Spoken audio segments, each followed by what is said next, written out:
இன்ன வரைக்கும் நான் சொல்றேன் சார், ஒரு லுக் ஒன்று செட் பண்ணிருந்தீங்க, ஒரு ஸ்டைல் ஒன்று செட் பண்ணிருந்தீங்க. சூர்யா சாருக்கு இன்ன வரைக்கும் ஒரு லுக் வைஸாவும் ஸ்டைல் வைஸாவும் அந்த படம் வந்து பிராண்டடா இன்னுமே வந்து எடுத்துக்காட்டணும்னா அது அஞ்சான் மட்டும்தான்.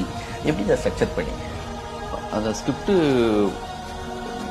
சொல்லி அவர் வந்து பண்ணது பிறகு அவருக்கே மைண்ட்ல வந்து இந்த ராஜுபாய்னா என்ன மாதிரி டைப்ல இருக்கணும் அது யோசனை இருந்துச்சு.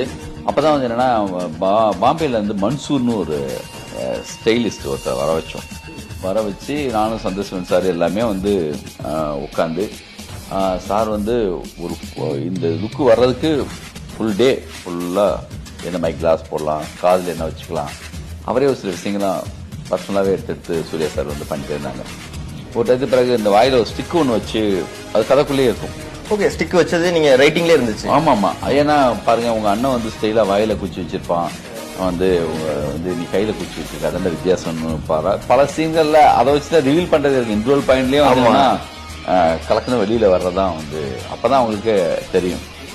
சும்மா குட்டி பசங்களுக்கு வந்து நான் ஒரு ரஜினி ஃபேனா இருந்து ரஜினி சார் எல்லாம் பார்த்துருக்கேன் இல்லையா, அதுமாதிரி நம்ம நிறைய கமர்ஷியல் படங்கள்லாம் பார்த்து வந்திருப்போம்.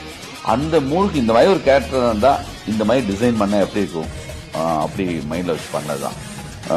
அதுவும் அவருக்கு இந்த ஹேர் ஸ்டைலும் இந்த வேடும் எனக்கே அவ்வளவு பிடிக்கும்.